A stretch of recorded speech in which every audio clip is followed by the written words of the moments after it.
Hello dear students.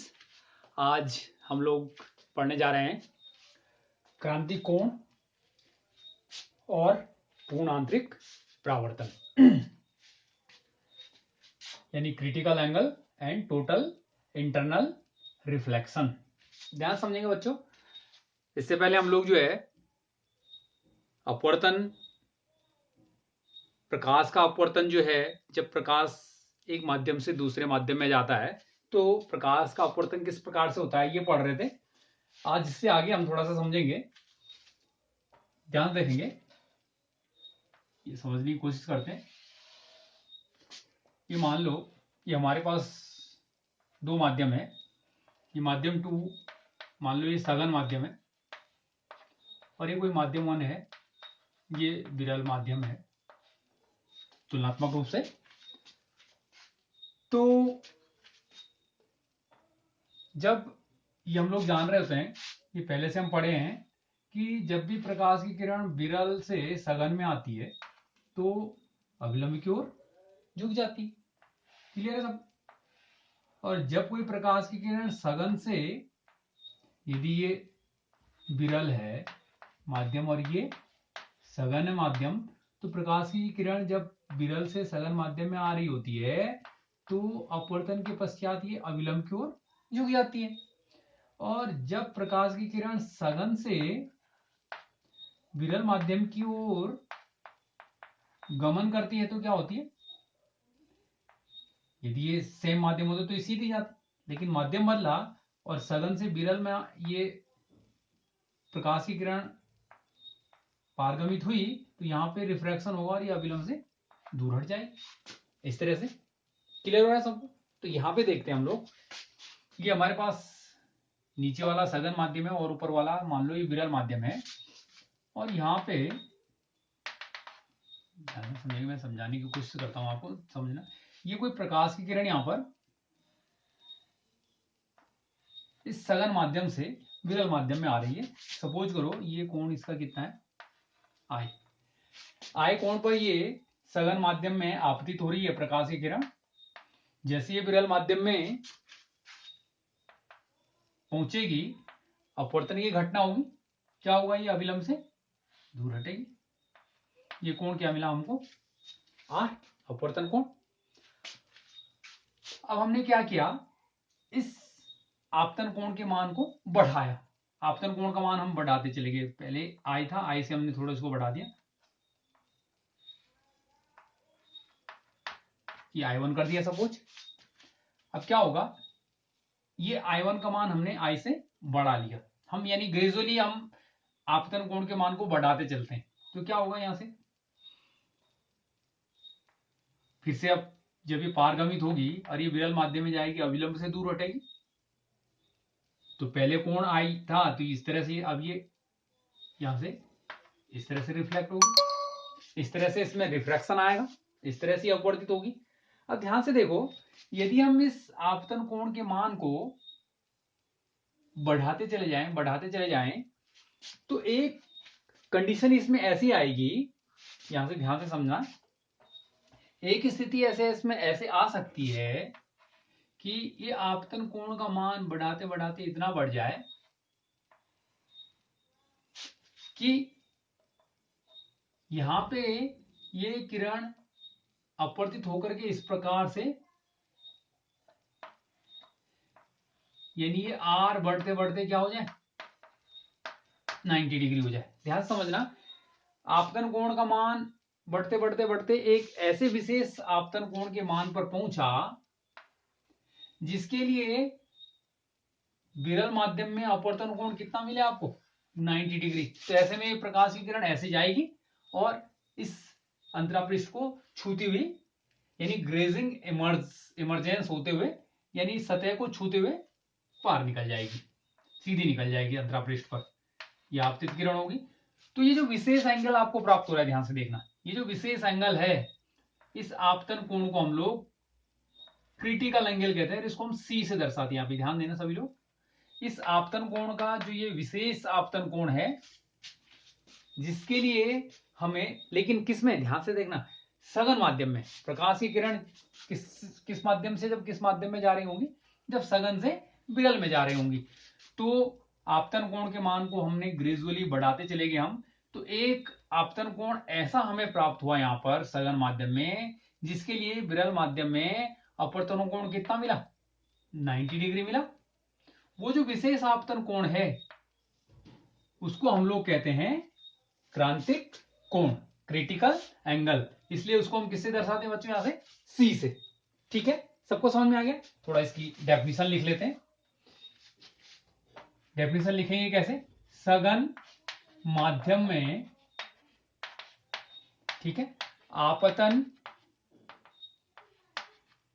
सघन माध्यम में आपतन कोण का वह विशेष मान, यानी सभी कोणों के लिए हमें जो है प्रकाश की जो अपवर्तित किरण है वो 90 डिग्री पर अपवर्तित प्राप्त नहीं होगी, किसी एक खास कोण के लिए मिलेगी। जैसे हमने देखा यहां पे हमने कोण आई को थोड़ा बढ़ाया तो ये थोड़ा और झुकेगी, और थोड़ा बढ़ाया तो और झुकेगी। एक एंगल ऐसा मिलेगा आपको यहां पर जिसके लिए जो अपवर्तित किरण है ये इतनी झुकते झुकते फाइनली इसका जो एंगल है वो कितना हो जाएगा, 90 डिग्री हो जाएगा अपवर्तन कोण। तो वो जो कोण आपको मिला वो डिपेंड करेगा ये दो माध्यम, ये पेयर ऑफ मीडियम, ये भी ध्यान रखना है ना। ये इन दो माध्यमों के लिए वो निश्चित होगा और वो एक विशेष मान प्राप्त होगा। माध्यम बदलेंगे तो इसी बदल जाएगा। मान लिया अभी हम यहाँ पे एयर ले रहे हैं और यहाँ पे हम जो है ग्लास ले रहे हैं, तो उसके लिए एक फिक्स मान, एयर और ग्लास यानी वायु और कांच के लिए एक निश्चित आपतन कोण मिलेगा, एक निश्चित आपतन कोण जिसके लिए हमें अपवर्तन कोण 90 मिलेगा, यानी एक निश्चित क्रांति कोण होगा। अब हम यदि एयर की जगह कोई लिक्विड ले लें, यहां पे कांच ले लें, तो इस क्रांति कोण का मान डिफरेंट आएगा। यानी किसी भी पेयर ऑफ मीडियम के लिए, है ना, जब प्रकाश की किरण सघन माध्यम में जो आपतन कोण है, यानी सघन माध्यम में आपतन कोण का वह विशेष मान जिसके लिए विरल माध्यम में अपवर्तन कोण कितना हो, अपवर्तन कोण 90 डिग्री हो, ठीक है, क्रांति कोण कहलाता है। क्रांतिक कोण यानी सी से दर्शाएंगे हम लोग इसको, क्रांतिक कोण कहलाता है। क्लियर हो बच्चों, सबको समझ में आए। यहां देखो ये फिर से ये फिगर अपने दिमाग में बिठा लो। मान लीजिए सघन माध्यम में नीचे और ऊपर विरल माध्यम में, सघन माध्यम में हमारी प्रकाश की किरणें आ रही हैं, तो आपतन कोण का मान यदि हम बढ़ाते चल जाएंगे, ये आपको क्लियर होता है कि सघन से विरल में। अब हम बोलते हैं यदि विरल माध्यम से प्रकाश की किरण सघन माध्यम में आएगी, मान लीजिए विरल माध्यम है और ये सघन माध्यम है, तो इसमें क्या होगा, यहां प्रकाश की किरण जब अपवर्तित होगी तो ये अविलंब की ओर झुकेगी, अविलंब की ओर झुकेगी तो ये कोण जो है 90 नहीं बन सकता। इसलिए जो क्रांति कोण का जो कंसेप्ट है, क्लियर दिमाग में ये फिगर बना लेंगे आप, दिमाग में इस बात को बिठा लेंगे कि क्रांति कोण की जो अवधारणा है वो तब उत्पन्न होती है जब प्रकाश की किरण सघन माध्यम से विरल माध्यम में गमन करती है। क्लियर है बच्चों, अब ध्यान से देखना, आगे समझेंगे। तो क्रांति कोण क्लियर करने के बाद अब हम थोड़ा सा आगे चलते हैं और थोड़ा समझने की कोशिश करते हैं। यहां देखो ये हम इस तरह से कर रहे थे, ये आ रहा था, यानी फिर इस तरह से हमने आई की वैल्यू ली, एक ऐसा कोण मिला है कि यहां पे हमें कितना मिल गया, 90। ठीक है बच्चों, तो ये जो एंगल है ये हमारा कौन सा एंगल मिला हमें, क्रांतिक कोण। अब यदि हम आपतन कोण के मान को और बढ़ा दें, इसके बाद और बढ़ाएं, ध्यान देखो पहले भी हम बढ़ाते चले जा रहे थे, यहां पे देख लीजिए यहां पहले इतना था तो ये ऐसा मिल रहा था, जैसे जैसे आप आपतन कोण का मान बढ़ा रहे थे ये अपवर्तित किरण जो है अविलंब से उतनी दूर हटती चली जा रही थी। आई का मान जैसे इंक्रीज किया ये आर थोड़ा सा और अविलंब से दूर हटी, आई का मान और इंक्रीज किया, अविलंब से इतनी हटी कि अब वो इस अंतरापृष्ठ पर सतह पर चिपकते हुए निकल रही, यानी एंगल कितना मिलेगा आपको अपवर्तन कोण 90। ये विशेष कोण इसको आप नोटिफाई करेंगे। इससे पहले मैंने आपको बताया ये विशेष एंगल जो है आपतन कोण इन दो माध्यमों के लिए क्रांतिक कोण कहलाता है। ठीक, अब ध्यान दो, अब हमने कहा यहां से हम इस एंगल को थोड़ा सा और बढ़ाते हैं, यानी ग्रेटर देन सी कर दिया हमने इसको, यानी ये जो आई है हमारा, ये एंगल आई जो है, ये इसका वैल्यू हमने क्या किया, सी से थोड़ा सा बढ़ा दिया। यानी जब सघन माध्यम में आपतन कोण का मान हम क्रांति कोण से अधिक कर देते हैं तो क्या होता है, देख लो, बहुत इंपॉर्टेंट घटना एक सामने आ रही है। तो ये प्रकाश की किरण जो है, अब पहले तो ये दूरवर्ती चली जा रही थी, अब ये उसी माध्यम में वापस लौट आती है। अब यहां पे ना तो कोई दर्पण है, ठीक है, ना ही कोई परावर्तक सतह है, फिर भी प्रकाश की जो किरण है वो यहाँ पे अपवर्तन को प्रदर्शित नहीं कर रही, बल्कि क्या हो रही है, इस माध्यम के अंतरापृष्ठ से टकरा करके वापस उसी माध्यम में लौट आ रही है। तो इस विशेष घटना को हम लोग यहां पर कहते हैं पूर्ण आंतरिक परावर्तन। ठीक है, टोटल इंटरनल रिफ्लेक्शन, शॉर्ट में इसको TIR भी बोला जाता है। ठीक है, यहां पे थोड़ा समझने की कोशिश करेंगे, पूर्ण आंतरिक परावर्तनों को समझाएंगे। जब सघन माध्यम में, ठीक है, आपतन कोण का मान क्रांतिक कोण से अधिक हो जाता है, क्रांतिक कोण से अधिक हो जाता है, तो प्रकाश की किरण पुनः उसी माध्यम में वापस लौट जाती है। क्लियर हो बच्चों? ये जो घटना है जो इन दो माध्यमों के लिए कब पैदा होगी, जब हम आपतन कोण के मान को क्रांतिक कोण से थोड़ा सा बड़ा ले लेंगे। तो यह घटना जो है प्रकाश में, यह घटना पूर्ण आंतरिक परावर्तन कहलाती है, पूर्ण आंतरिक परावर्तन,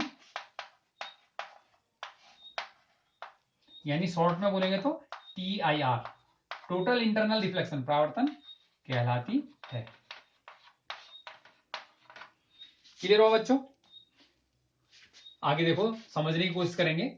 यहां ध्यान से देखो, आई क्या है, यहां पे आई यानी आई की वैल्यू जब सी से छोटी है, ध्यान से देखना, ये सी एक लिमिटिंग एंगल कहला सकता है हमारे लिए, एक हमारे लिए क्रिटिकल एंगल की फॉर्म में जो हमारे लिए एक बाउंड्री तय कर रहा है कि ये जो सी है, यदि सी की वैल्यू ज्यादा है, यानी आपतन कोण का मान क्रांति कोण से क्या है, जब कम है, तो प्रकाश की जो किरण है जो सघन माध्यम से विरल माध्यम में आ रही होती है, वो अपवर्तन प्रदर्शित करती है,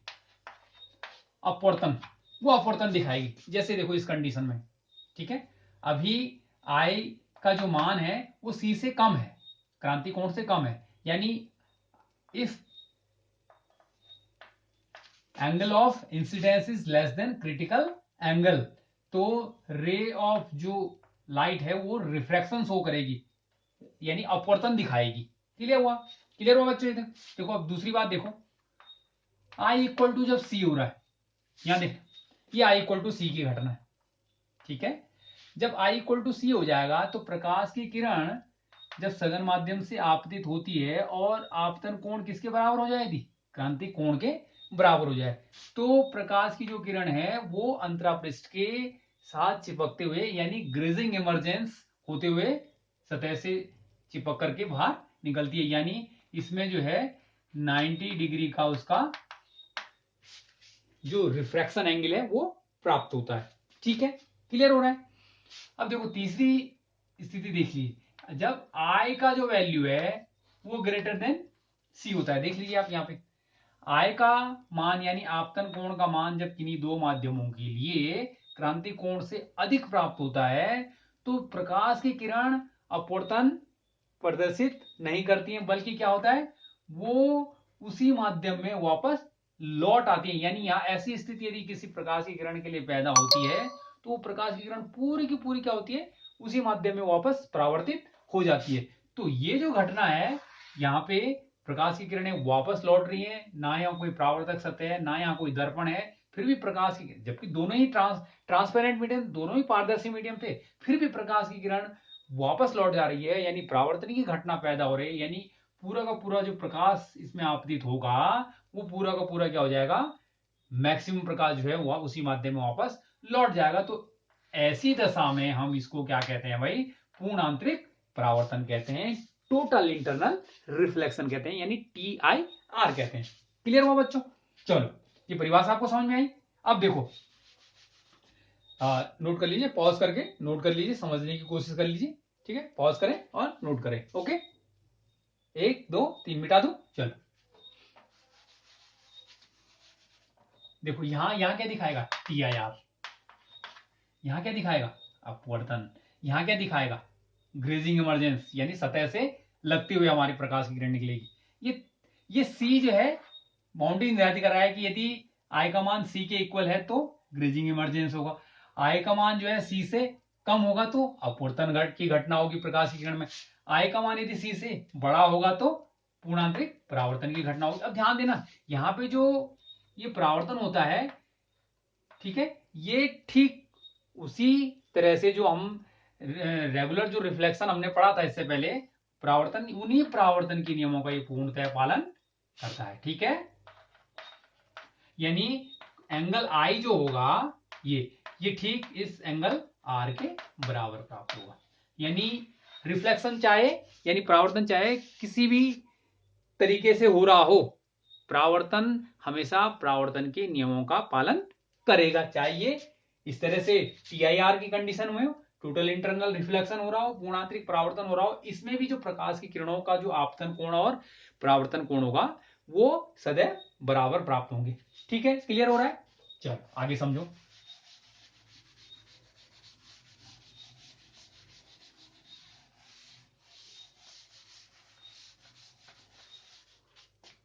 देखो अब इसकी कभी कभी एग्जाम में क्या पूछ लेते हैं कि भाई पूर्ण आंतरिक परावर्तन की शर्तें क्या है, किन प्रतिबंधों के आधार पर पूर्ण आंतरिक परावर्तन की घटना दो माध्यमों के लिए संभव हो पाती है। ठीक है, तो कंडीशंस, ठीक है ना, पूर्ण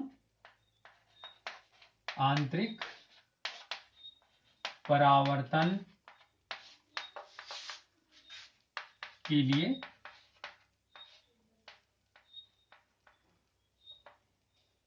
प्रतिबंध। ठीक है, यह पूर्ण आंतरिक परावर्तन कब संभव हो सकता है?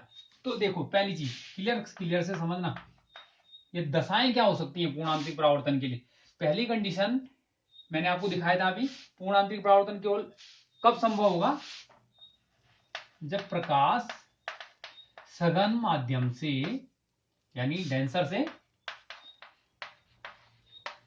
विरल में गमन करेगा। क्लियर करके समझना, यदि विरल से सघन में प्रकाश गमन करता है तो कभी भी पूर्ण आंतरिक परावर्तन की घटना नहीं हो सकती। मैंने आपको बोला था क्योंकि तब प्रकाश किरण अविलंब की ओर मुड़ेगी, तो वो एंगल ऑफ जो रिफ्रैक्शन है वो 90 कहां से प्राप्त होगा, और फिर 90 से बड़ा जो एंगल प्राप्त होगा यानी पूर्ण आंतरिक परावर्तन के लिए वो तभी होगा जब 90 पहले प्राप्त होगा। वो यहां से तो वो 90 कभी भी प्राप्त नहीं हो सकता क्योंकि वो अविलंब की ओर मुड़ेगी।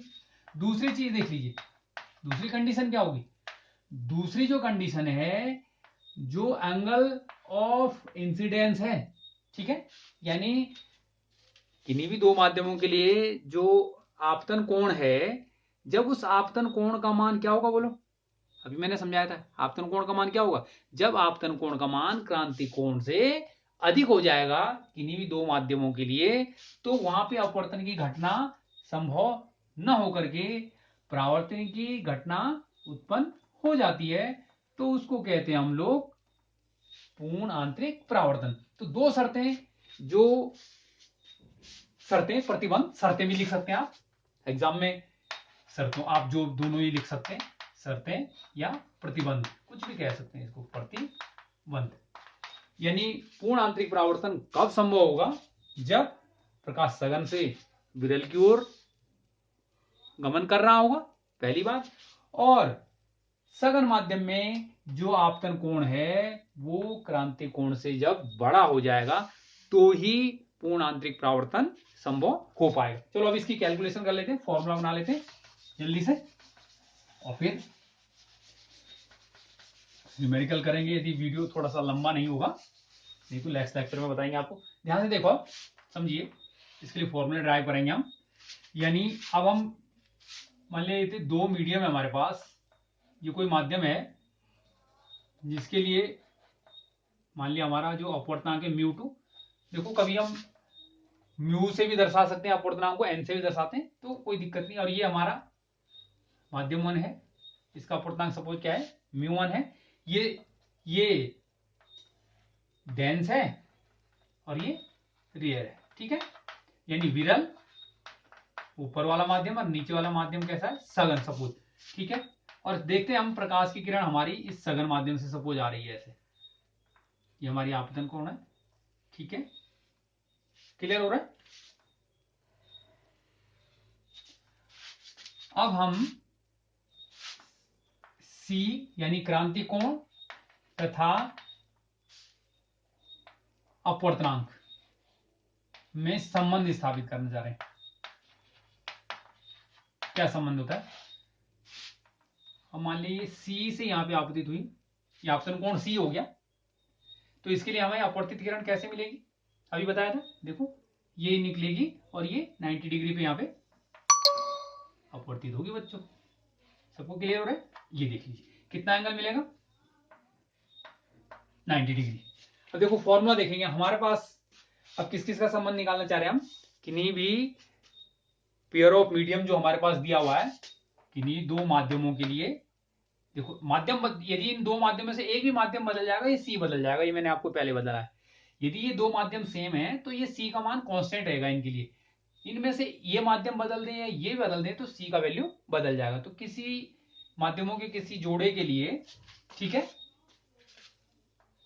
जो ये सी है क्रांति कोण और इन माध्यमों का जो अपवर्तनांक है, इसके बीच में हम संबंध स्थापित करना चाह रहे हैं। तो देखिए यहाँ पे स्नेल्स नियम हमने पढ़े, स्नेल का नियम हमने पढ़ा, मैंने आपको बोला ये अपवर्तन का आधार है स्नेल का नियम।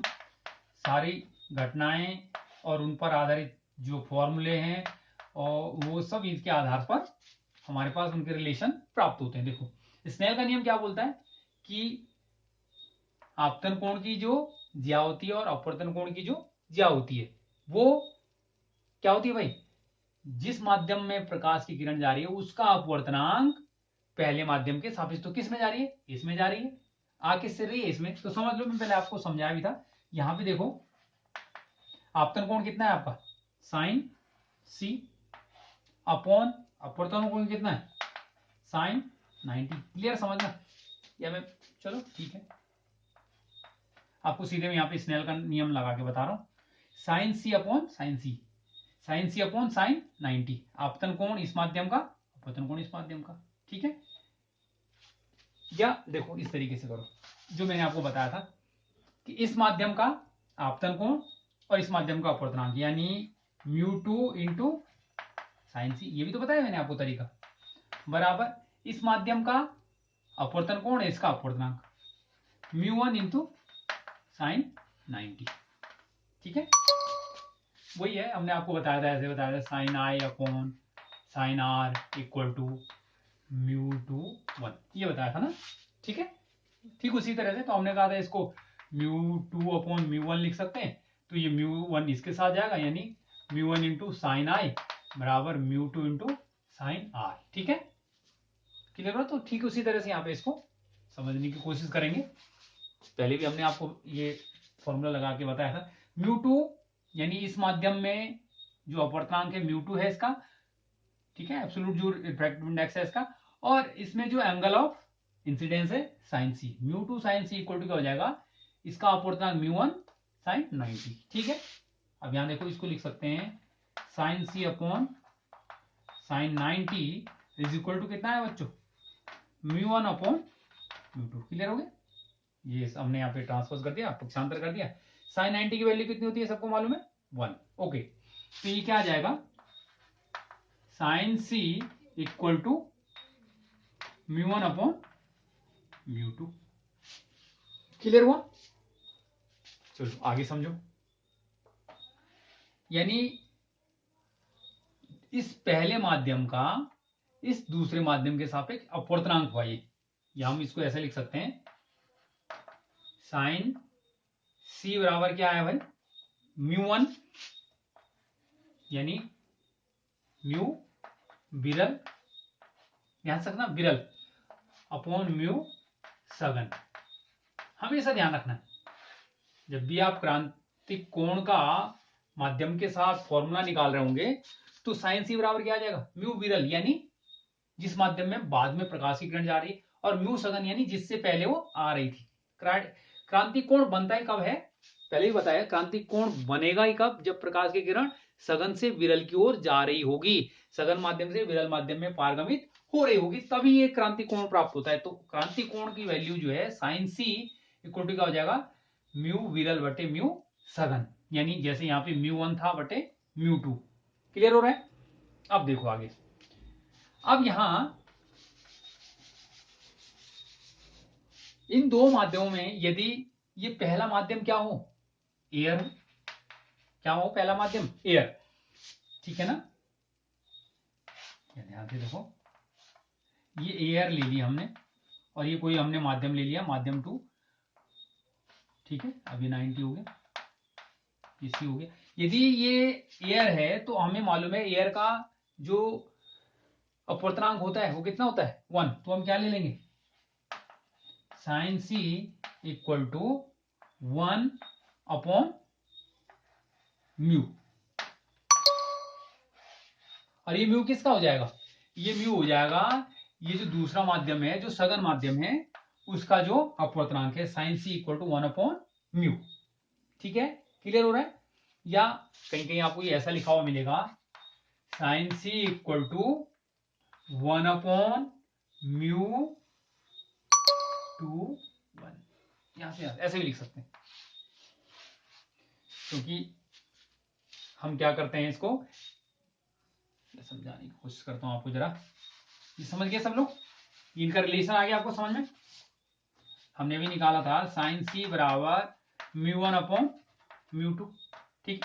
तो क्या मैं इसको ऐसे लिख सकता हूं, 1 अपॉन μ2 अपॉन μ1, कोई दिक्कत है? सेम चीज हो। अब μ2 μ1 यानी दूसरे माध्यम का पहले माध्यम के साथ, ये मैं इसलिए कर रहा हूं क्योंकि पहले माध्यम का जो अपवर्तनांक है ये विरल है, तो इसकी तुलना में इसका अपवर्तनांक कम ही होगा, तो इसकी वैल्यू को, ठीक है, एक से बड़ा दिखाने के लिए मैंने इस तरह से इसको लिखा है, साइन सी बराबर, तो अपॉन में क्या लिखूंगा, 1 अपॉन μ2 1, ठीक है। यानी माध्यम 2 का माध्यम ए के सापेक्ष, वो जो भी होगा, चाहे आप ऐसे याद रख लीजिए, चाहे ऐसे याद रख लीजिए, जैसे मैंने आपको बताया था कि ऊपर क्या आएगा, साइन सी, वो ज्यादा सही है, कंसेप्ट पकड़ के चलो, बस कंसेप्ट पकड़ के चलो। मैंने आपको बताया sine C equal to mu, ऊपर कौन सा, विरल बटे साइन, ये कौन सा आएगा, म्यू सघन।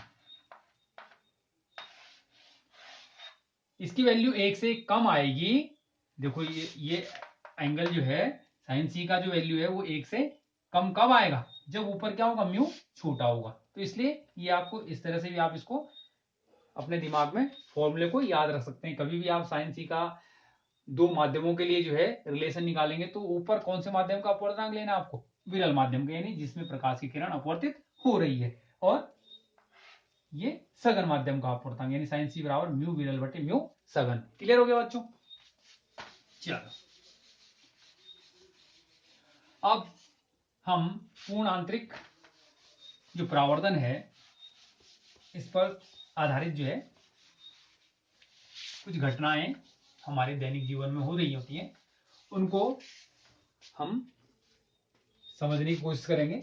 पूर्ण आंतरिक परावर्तन पर आधारित घटनाएं जैसे हमारे पास होती है, रेगिस्तान में जो है मिराज मरीचिका बोलते हैं,